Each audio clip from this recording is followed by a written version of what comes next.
everyone, hope you all are doing good in your studies। तो आ गया है part 90 BFUHS staff nurse exam preparation. तो मैं paper previous year का solve करा चुकी हूँ। आप मेरी पिछली वीडियोस जाके देख सकते हैं। 18 वीडियोस ऑलरेडी बन चुकी हैं BFUHS के लिए।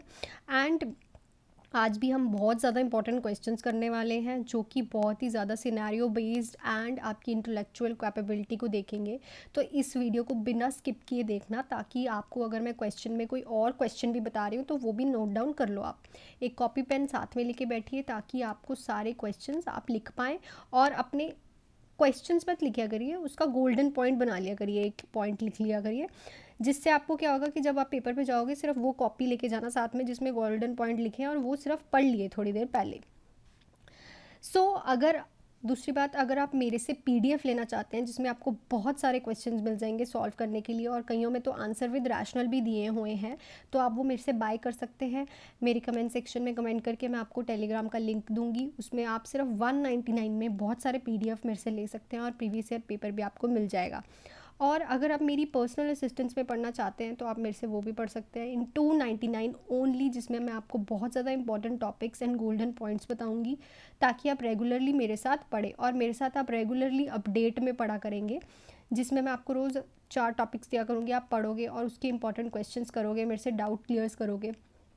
आप मेरे को कमेंट सेक्शन में लिख सकते हैं, मैं आपको टेलीग्राम का लिंक दे दूंगी। विदाउट एनी डिले हम स्टार्ट करते हैं with our question. Which of the following would most likely be a major nursing diagnose with the patient with acute pancreatitis. अगर किसी को एक्यूट पैनक्रेटाइटिस हुआ है तो सबसे ज़्यादा मोस्ट मेजर नर्सिंग डायग्नोज हमारे लिए क्या होगा? हमारे पास ऑप्शन है infective airway clearance, fluid volume excess, impaired swallowing और altered nutrition than body requirement. तो देखो, पैनक्रेटाइटिस, पैनक्रियास में इन्फेक्शन इन्फ्लामेशन हुई है। इस पेशेंट में क्या होता है, सबसे पहले तो इसमें हमें पेन मैनेजमेंट करनी पड़ती है, पर पेन मैनेजमेंट का यहाँ पे हमें ऑप्शन नहीं दिख रहा। तो सेकंड होता है हमारा कि ऑल्टर्ड हो जाता है पेशेंट का nutrition just because of pain, वो कुछ खाना पीना नहीं खाता।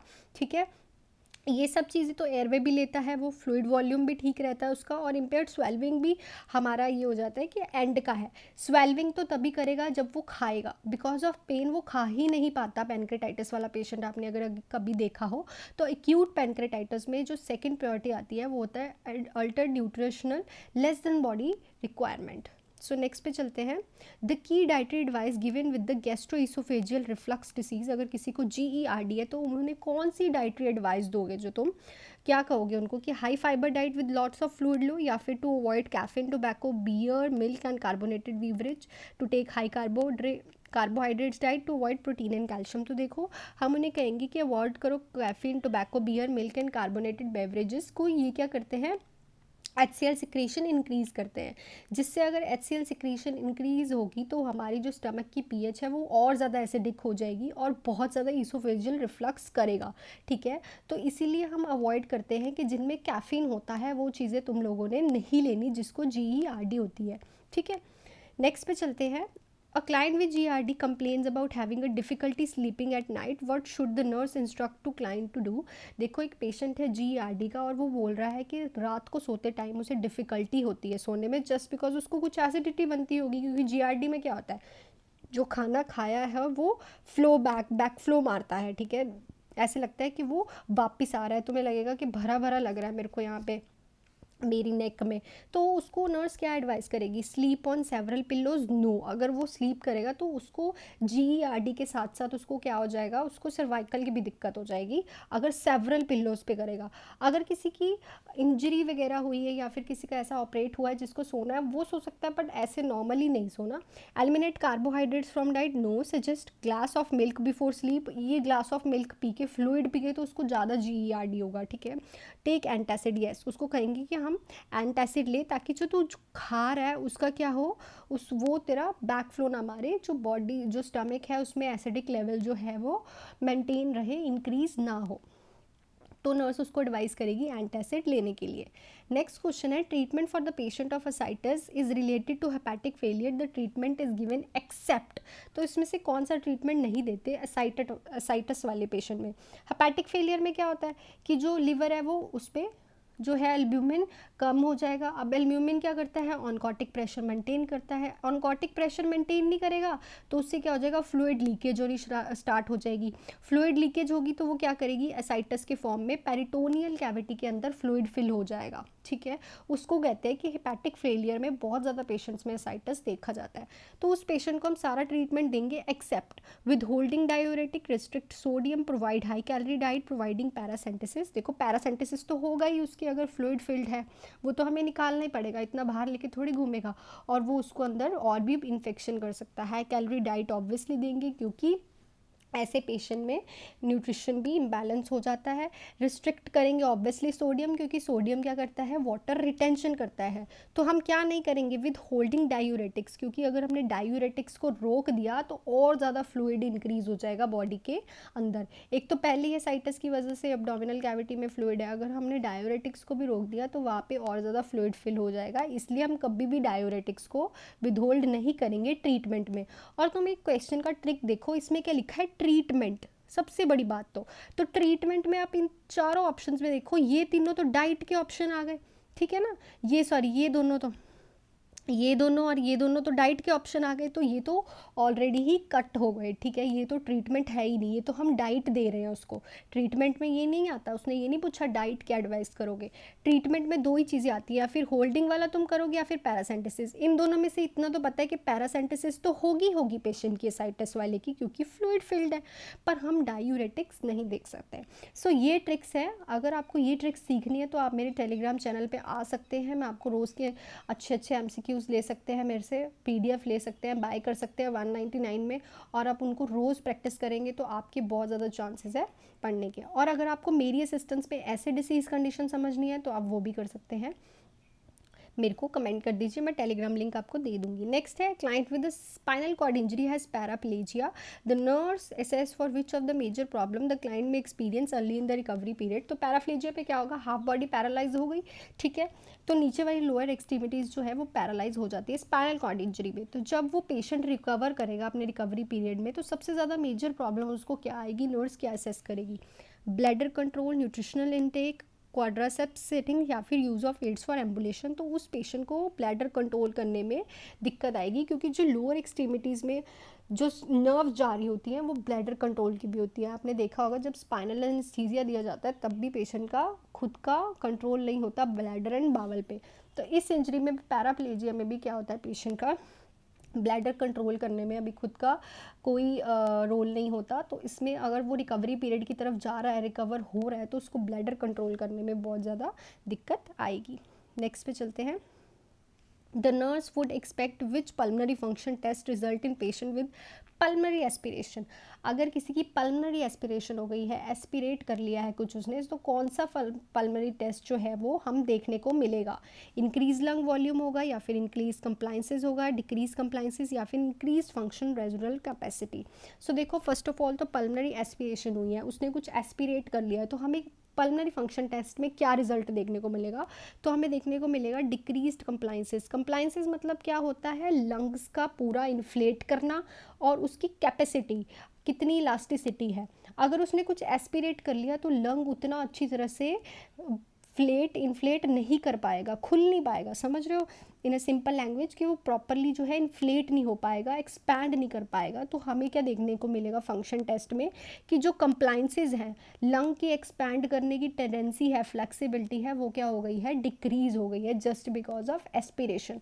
एस्पिरेशन से क्या होगा, वह जो प्रोडक्ट जाएगा वो वहाँ पे प्रेशर क्रिएट करेगा, जिससे लंग जो है एक्सपैंड नहीं कर पाएगा। तो ध्यान से ऑप्शन को समझोगे, देखो इंक्रीज लंग वॉल्यूम तो हो ही नहीं सकता, क्योंकि अगर कोई चीज़ उसने एस्पिरेशन कर ली है तो वहाँ पे ऑब्स्ट्रक्शन आएगी, ऑब्स्ट्रक्शन की वजह से वो सांस नहीं ले पाएगा, लंग वॉल्यूम तो इंक्रीज़ होगा नहीं, ठीक है। इंक्रीज कंप्लाइंसेस तो होगा नहीं, ये तो होगा नहीं जितना लंग एक्सपैंड करता है उससे भी ज़्यादा एक्सपैंड कर जाए, नहीं।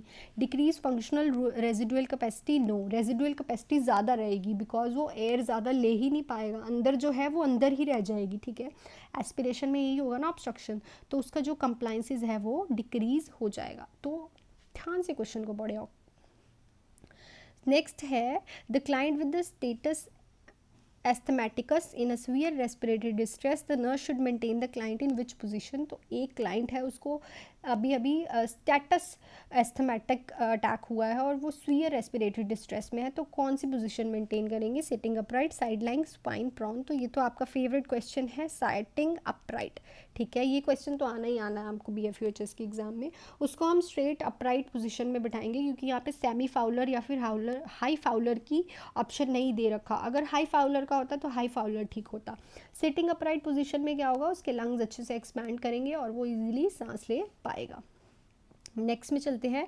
It is suspected that a patient has a meningococcal meningitis and should therefore be isolated. अगर किसी पेशेंट को मेनिंजोकोकल मेनिंजाइटिस है, बैक्टीरियल मेनिंजाइटिस हो गया उसको, मेनिंजिस की इन्फेक्शन एंड इन्फ्लामेशन, तो वो कब तक आइसोलेट रखना चाहिए हमें उसे? For the entire hospitalization for the first 48 hours until his culture are negative, for 24 hours after initiating antibiotic therapies.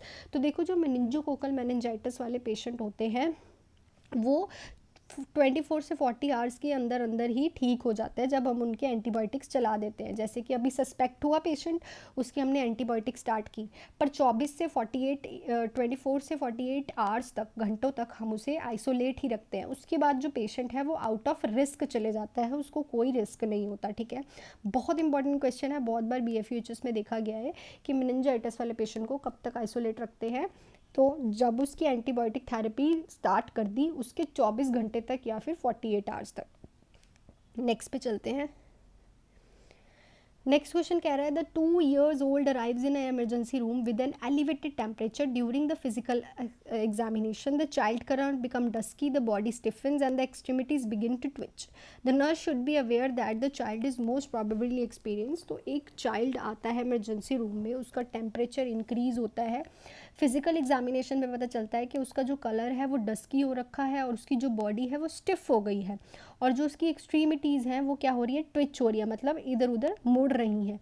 तो क्या अप्रोप्रिएट इसका एक्सपीरियंसिंग होगा? चाइल्ड क्या एक्सपीरियंस कर रहा है? फिब्राइल सीजर, रेस्पिरेटरी अरेस्ट, या फिर टेंट्रम, टेम्पर टेंट्रम, शिवरिंग। तो देखो, टेम्पर टेंट्रम तो ऐसे हो करते नहीं हैं बच्चे कि अपने हाथ पैर मोड़ ले, और उसकी स्किन टेंट्रम से तो टेम्पर टेंट्रम से डस्की तो हो नहीं सकती। शिवरिंग में भी ये सब नहीं होता। शिवरिंग होती तो उसको हमें देखने को मिलता कि वो चिल्स हो रही हैं उसको। ठीक है, चिल्स भी हो। रेस्पिरेटरी अरेस्ट भी नहीं हो रहा, क्योंकि यहाँ पे कहीं नहीं लिखा हुआ कि उसका एयरवे स्टॉप है या फिर वो डिफ़िकल्टी इन ब्रीदिंग में है। तो देखो, सीजर्स में होता है। फिब्राइल सीजर्स क्या होते हैं? अब देखो, फिब्राइल सीजर क्या होता है? इनमें ये ऐसे सीजर्स होते हैं जो कि इंक्रीज़ करता है टेम्परेचर। ये क्या होगा? पहले बच्चे का टेम्परेचर इंक्रीज़ होगा, उसके बाद क्या होगा? उस बच्चे को सीज़र आएगा। सो इसको बोलते हैं फिब्राइल सीज़र, ऑलवेज याद रखना। फिब्राइल सीज़र क्या होता है? हाइपरप्रेक्सिया वाला सीज़र होता है। हाइपरप्रेक्सिया होगा, पहले इंक्रीज़ होगा बॉडी टेम्परेचर, फिर उसके बाद सीज़र आएगा, और ये मोस्टली देखा जाता है 6 मंथ्स के बच्चे से लेके 6 ईयर्स के बच्चों तक। ठीक है, फिब्राइल सीज़र याद रखना। नेक्स्ट पे चलते हैं। A client who is retelling consciousness after a craniotomy comes restless and attempt to pull out the IV line which nursing intervention protect the client without increasing her ICP। तो एक client आया, अभी उसी की क्रेनियोटमी हुई है, ठीक है, और वो अभी अभी आके वो रेस्टलेस हो गया है, कॉन्शियस हुआ है वो अभी थोड़ी, मतलब क्रेनियोटमी के बाद अभी कॉन्शियस हुआ है, कॉन्शियस होते ही वो रेस्टलेस हो गया है और वो जो अपनी IV लाइन है वो खींच रहा है। तो कौन सी ऐसी इंटरवेंशन करेगी नर्स कि उसका ICP भी इंक्रीज़ ना हो और वो ठीक भी रहे? तो देखो, बहुत ज़्यादा इंपॉर्टेंट क्वेश्चन है। क्या करेगी? Place her in a jacket restraint, wrap for hands in soft mitten, tuck her arms and hands under draw sheet, apply a twist to restraint to each arm. तो क्या करेगी वो? उसके जो हैंड्स हैं उसको रिस्ट्रेन तो हम नहीं कर सकते, बिकॉज उसको एजिटेशन होगी, वो और इरिटेट होगी, ICP इंक्रीज़ होगा उसका। ठीक है, उसके आर्म्स अगर हमने ड्रॉ शीट के अंदर डाल दिए तो वो और इरिटेटेड। देखो, इन तीनों में ना आपको रिस्ट्रेन का ऑप्शन दिख रहा है, ये वाले जो 3 है, ये वाले। ठीक है, रिस्ट्रेन हम कभी नहीं करते पेशेंट को अनटिल एंड अनलेस वो साइकोटिक ऐसा पेशेंट ना हो जो किसी को मार रहा हो या फिर खुद को हार्म कर रहा हो, कभी रिस्ट्रेन नहीं करना किसी भी पेशेंट को। तो हम उसके जो हैंड्स हैं उनको रैप करेंगे सॉफ्ट मिटन में। इससे क्या होगा? सॉफ्ट मिटन में सिर्फ हैंड्स ही वो मूव कर पाएगा अपने हैंड्स पर, वो अपनी IV लाइन नहीं हटा पाएगा। समझ रहे हो? पेशेंट को हम एजिटेट नहीं कर सकते क्योंकि उससे उसका इंटरक्रेनियल प्रेशर इंक्रीज हो सकता है। नेक्स्ट पे चलते हैं। The client is being admitted with the spinal cord transaction at C7 which of the following assessment take priority upon the client's arrival, select all that apply. So देखो, अगर कोई patient आया है, उसका स्पाइनल कॉर्ड ट्रांजैक्शन हुआ है C7 cervical 7 reason पे, तो कौन सी टेक प्रायोरिटी जो है नर्स देखेगी सबसे पहले। सो देखो, हम रिफ्लेक्सेस देखेंगे, आप blood function, BP, temperature, respiration वो सिलेक्ट करने हैं जो कि ठीक है। सो देखो, जो C7 वाला होता है ना, इस क्लाइंट में स्पाइनल शॉक होने के बहुत ज़्यादा चांसेस होते हैं, जिससे वो स्पाइनल शॉक हो रहा है वो कैसे पता चलेगा हमें, हाइपोटेंशन से। हाइपोटेंशन से क्या होगा, उसको हाइपरटेंशन ही हाइपोटेंशन होगी, तो बीपी तो हम देखेंगे ही देखेंगे, पहला बात ही आ गई। जो हाइपोटेंशन है वो क्या होता है, जब हाइपोटेंशन होगी तो उसका जो टेम्परेचर है वो कोर लॉस होगा, उससे क्या होगा, उसको हाइपोथर्मिया भी होगा, तो इट मीन्स उसको हम टेम्परेचर भी उसका देखेंगे ही देखेंगे। तो जो नर्स है वो हाइपोटेंशन और हाइपोथर्मिया के लिए जल्दी जल्दी मैनेज करती है। अगर उसको हाइपोथर्मिया और हाइपोटेंशन दिख रही है तो इट मीन्स पेशेंट कहाँ पे जा रहा है, स्पाइनल शॉक में। और इसके साथ साथ उसका रेस्पिरेटरी कॉम्प्रोमाइज़ भी हो सकता है, बिकॉज किस चीज़ की सर्जरी है, C7, ठीक है। यहाँ से क्या होती हैं, जो नर्व्स हैं, जो रेस्पिरेटरी कॉम्प्रोमाइज़ की हो जाता है, जो इंट्राकॉस्टल मसल्स हैं जो, वो भी इन्वॉल्व होती हैं। सो इस पेशेंट में हम रेस्पिरेशन भी देखेंगे। रिफ्लेक्सेस और ब्लैडर फंक्शन तो नीचे के एरिया का है, वो C7 के एरिया का नहीं है, C7 इज अपर एरिया, तो उसमें हमें ब्लैडर फंक्शन और रिफ्लेक्सेस देखने की ज़रूरत नहीं है। रिफ्लेक्सेस तब देखेंगे जब पेशेंट ज़रा कॉन्शियस हो जाएगा उसके बाद, पर अभी तो पेशेंट जो है एडमिट हुआ है C7 की स्पाइनल कॉर्ड ट्रांजैक्शन से, तो सबसे पहले उसके अराइवल पे हम यही तीनों चीज़ें चेक करेंगे, BP, temperature and respiration. So this is all about today's video. तो आज की वीडियो बहुत ज़्यादा इंपॉर्टेंट थी। आई होप अगर आपको अच्छी लगी हो तो please hit the like button and subscribe to my channel ऐसी ही वीडियोस देखने के लिए, क्योंकि अब मैं बहुत ज़्यादा इंपॉर्टेंट क्वेश्चंस की वीडियोस डालने वाली हूँ, और मेरे पास PDFs भी इससे भी ज़्यादा इंपॉर्टेंट क्वेश्चंस के पड़े हैं। तो अगर आप मेरे से PDF बाय करना चाहते हैं, बिकॉज अभी टाइम बहुत कम रह गया है, जो कोर्स है वो तो ख़त्म ही होने वाला है, सो आप मेरे से PDF ले सकते हैं 199 का, और मेरी पर्सनल असिस्टेंस में आप अपने डाउट्स क्लियर कर सकते हैं, मेरे से कोई भी डिसीज़ कंडीशन समझ सकते हैं जो आपकी प्रॉब्लम है, वो 299 में। सो आप मेरे को कमेंट सेक्शन में लिख दीजिएगा अगर आप चाहते हैं मेरा Telegram link. So that's all for this video. Thank you for watching this video and all the best to hard work.